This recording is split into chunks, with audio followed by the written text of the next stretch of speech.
1965, A Western Sunrise, India's War with Pakistan, Shiv Kunal Verma. Now, the author requested me to review this book while he was writing it, and he sent me the draft, and I reviewed this book. This is a very interesting new addition to the books on 1965 war. The writer gives a very interesting background details to each relevant person or subject, which did not interest the scribe as a military reviewer. The author's assertions on page 43 that 6th Infantry Brigade was an independent brigade is not correct, as this brigade was part of the 8th Division. On page 99, the writer's assertion that 19 Baluch Special Services Group or SSG was formed with 7 by 10 Baluch's nucleus is totally incorrect. 7 by 10 Baluch was renumbered 15 Baluch, while 17 by 10 Baluch was later renumbered 19 Baluch or the Special Services Group. On page 106 and 7, the author's undue praise of then Brigadier Harbaksh Singh is highly disputable as per both Pakistani and Indian accounts.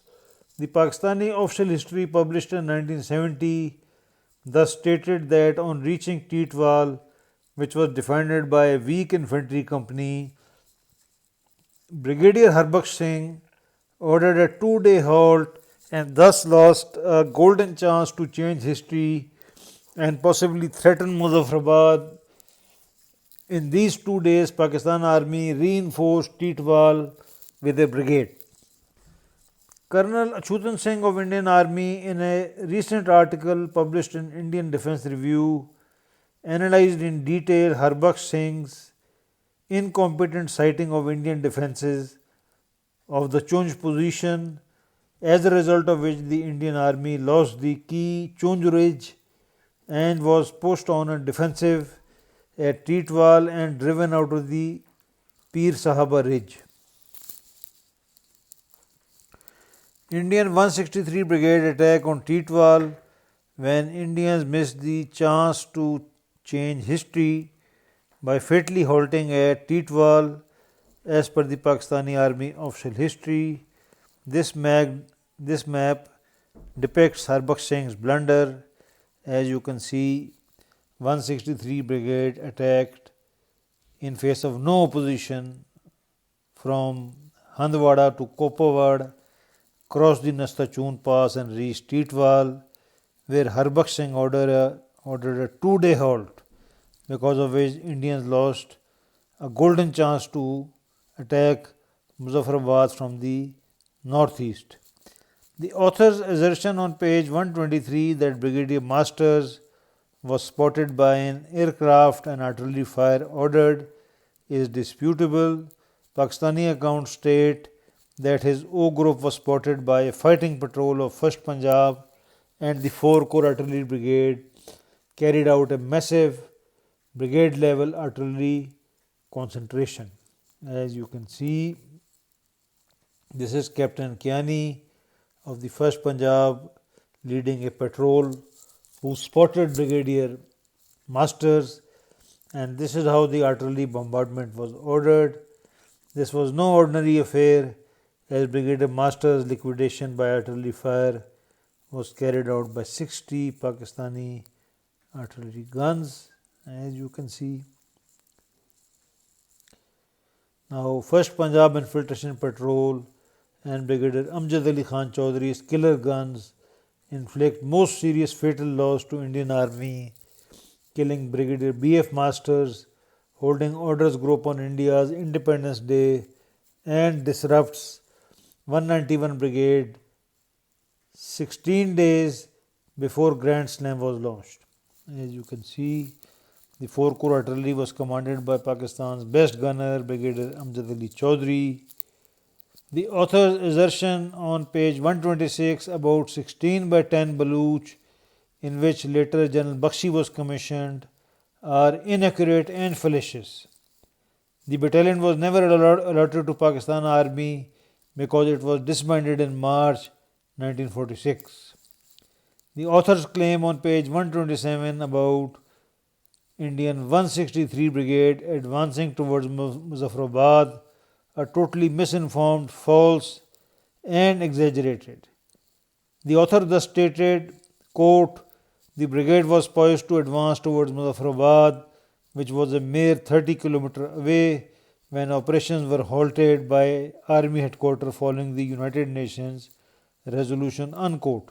First, Titwal is not 30 km from Muzaffarabad, but about 30 miles, which comes to about 50 km. The road hardly existed in 1948, and it was a very difficult jeepable track.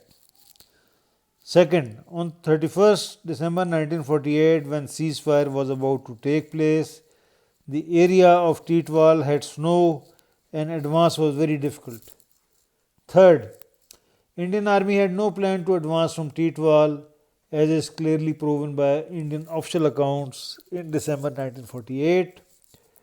Fourth, the Indian Army lost an excellent opportunity to advance from Titwal to Muzaffarabad on 23rd May 1948 because of Brigadier Harbaksh Singh's fatal blunder of ordering 2 days halt. Fifth, starting from May 1948, Indian Army and Pakistan Army had equal strength at Titwal, hence it was impossible to advance for both sides. As you can see, the Indian 163 Brigade attack on Titwal, when Indians missed the chance to change history by halting at Titwal. As the Pakistani official history states, Brigadier Harbaksh Singh, commander of the Indian 163 Brigade, waited at Titwal for 2 days to let the rest of his brigade join him here. He lingered a little longer to prepare and perhaps also to coordinate his move with that of the Indian offensive in the Jhelum Valley for a two-pronged possible attack towards Muzaffarabad. This delay changed the subsequent course of history in Kishan Ganga Valley, as it enabled the first two companies of Pakistan's 17 Punjab under Major Muhammad Akbar Khan to reach by a forced march in the vicinity of Titwal and take up position there. The rest of the battalion joined in a few days. By and by, the following units were deployed. So this was a very major blunder of Harbaksh Singh.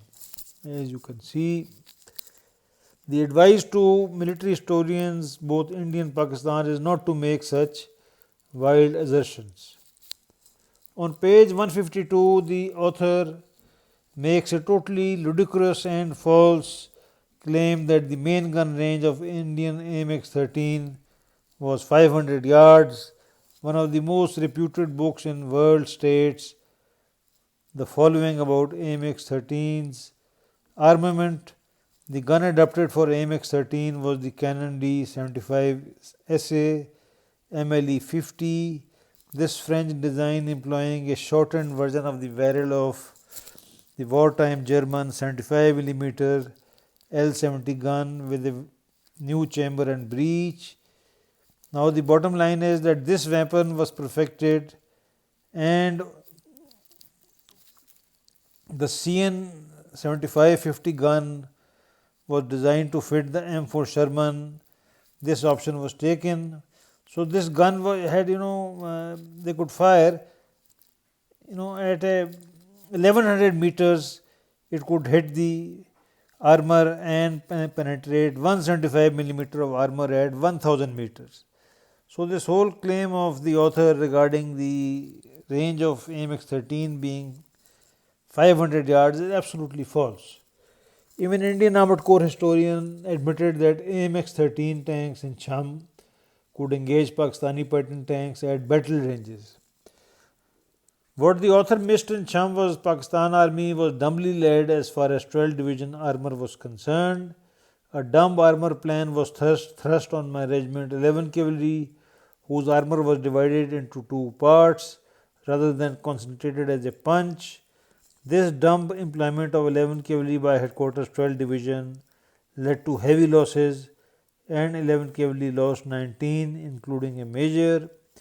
Admitted that Indian armor was massively outnumbered numerically and overwhelmingly inferior technically, but what rescued Indian army was not Major Bhaksar Roy, as mistakenly thought by, but Pakistani dumbness in badly employing armor on the first day of the Battle of Cham.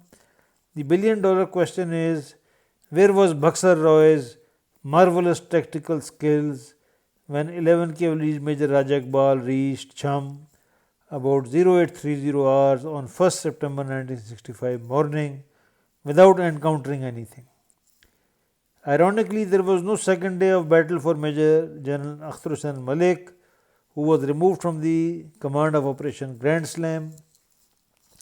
The harsh part of Operation Grand Slam was that Major General Akhtar Hussain Malik could have crossed the Tavi River on the first day of battle and imposed a massive dislocation on Indians, but he failed because of bad employment of armor. Even the Pakistani official historian Major General Shaukat Raza noted that the Indians had only covering troops on the border outposts.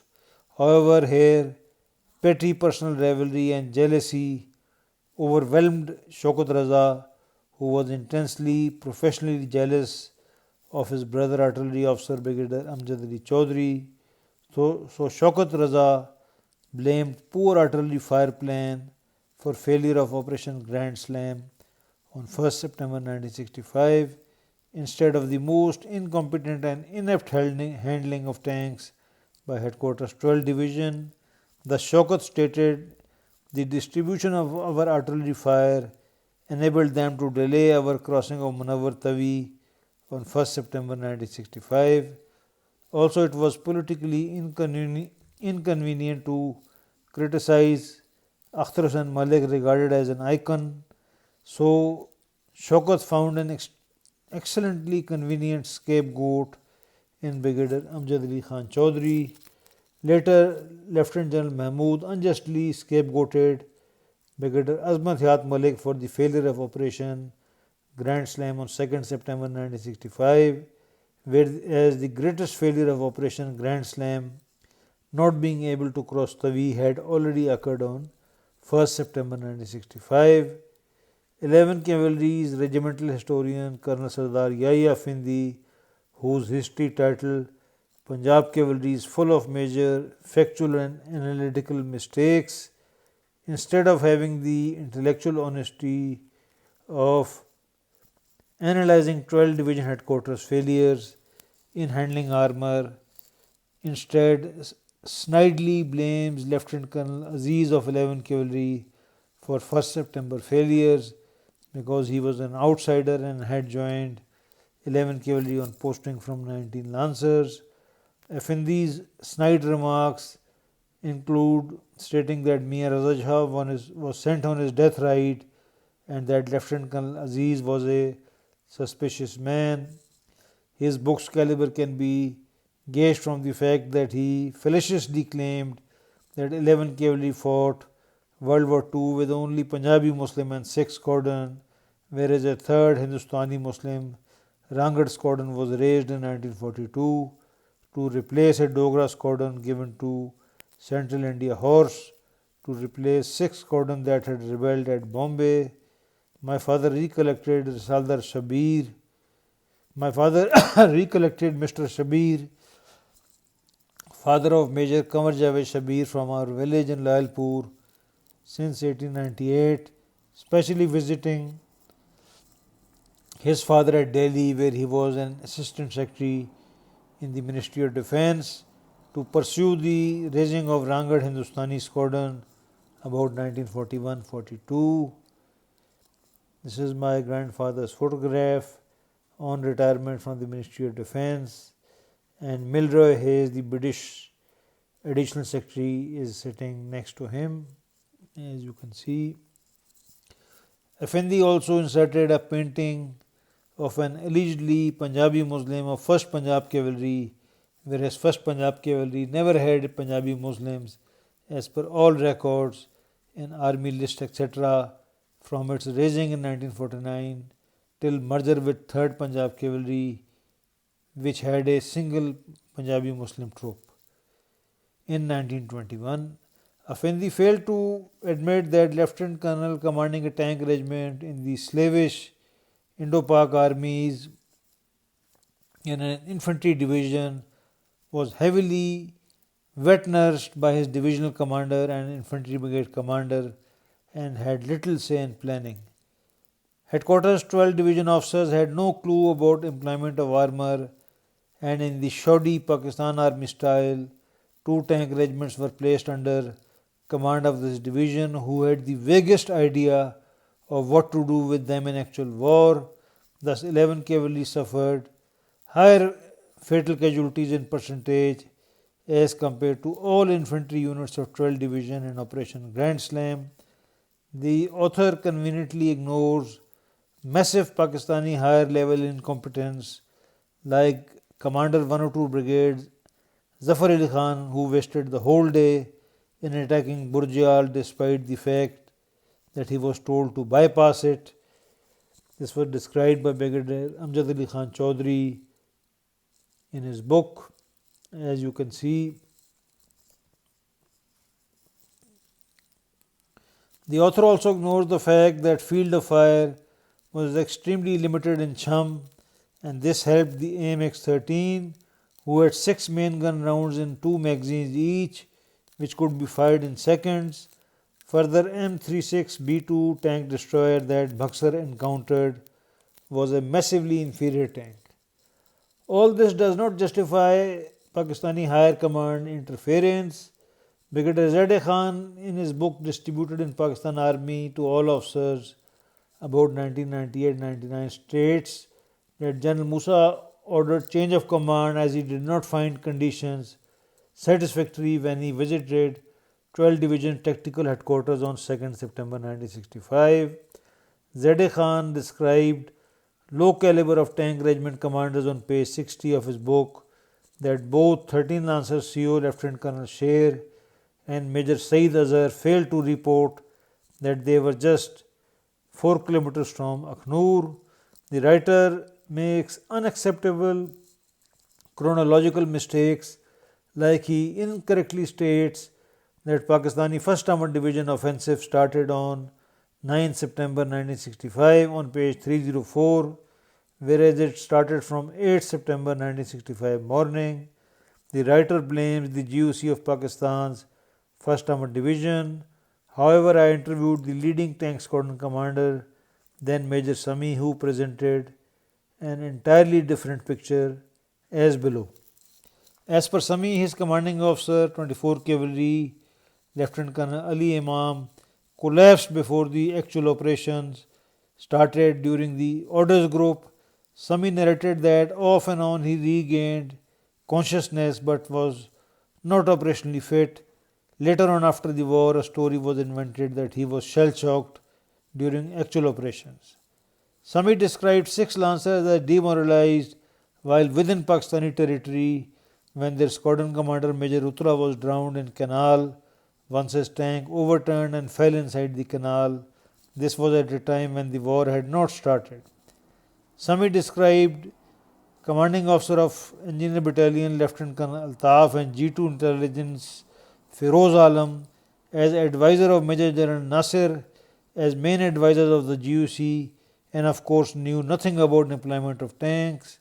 Sami narrated that the whole idea of dividing one tank regiment each on 2 highly divergent axes was unsound, and this plan was prepared by Sahibzada Yaqub Ali Khan. Sami also noted that Sahibzada Yaqub did not have the moral courage to insist that he be sent to 1st Armored Division, where Sahibzada Yaqub's armor attack plan was being executed. Sami described Indian infantry having fled on 8 September 1965 but regained resolution on 9 September, as there was only 1 tank squadron of Sami attacking on first day of the attack on 8 September 1965. Brigadier Zadeh Khan, who I interviewed in 2002, described that 90% of Pakistan's 1st Armored Division commanders including GUC brigade commanders and tank regiment commanders, were in a state of collapse or nervous breakdown. However, our author has not consulted these views, although I interviewed Zadeh Khan in 2002 and his interview was widely available on the web. Sami I interviewed in early 2019 and his interview was also available on the web. The book is very interesting for the layman reader, but so much has already been written about 1965 war that another book, unless based on radical and extensive research and reinterpretation, does not add much to the story. The fact remains that both armies were total failure in attack, a difficult form of war. If Pakistani Armored Division failed at Asal Uttar, Indian Armored Division was total failure at Chavinda.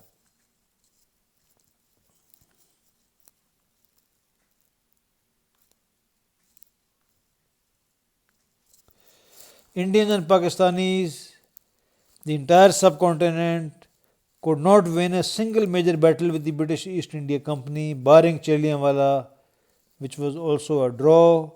The power of defence had massively increased since 1945, and breakthrough in Punjab with limited fields of fire, boggy terrain, and above all mediocre Indo-Pak commanders was not possible. In all four major cases, Cham, Lahore, Khemkaran, and Chavinda, both Indian and Pakistan army were total failures in attack. The writer did not send me a book with maps, so I am unable to comment on his maps. The writer, who is not known to me, asked me to review the book. I took the pain of reading the book and want to commend him for writing a good book. But the million-dollar question remains: how to rationalize or whitewash Indo-Pak mediocrity. Thus my conclusion on Indo-Pak armies as reached in my book, Pakistan Army till 1965, published in August 1999, is as below.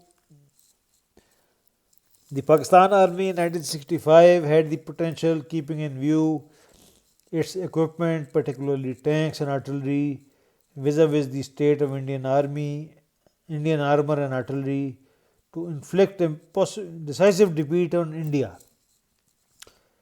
Poor military leadership at the higher level in the final reckoning stands out as the principal cause of failure of the Pakistan army to inflict a decisive military defeat on India. Ayub Khan was directly responsible for the leadership failure of the Pakistan army.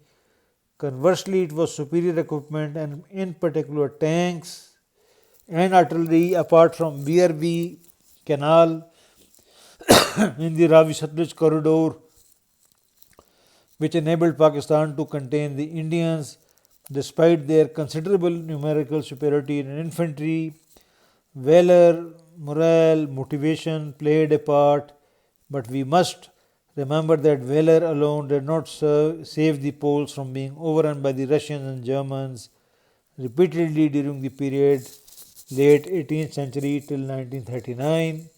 Valor did not save the Serbians from being overrun by the German, Austrian, Bulgarian force in World War I.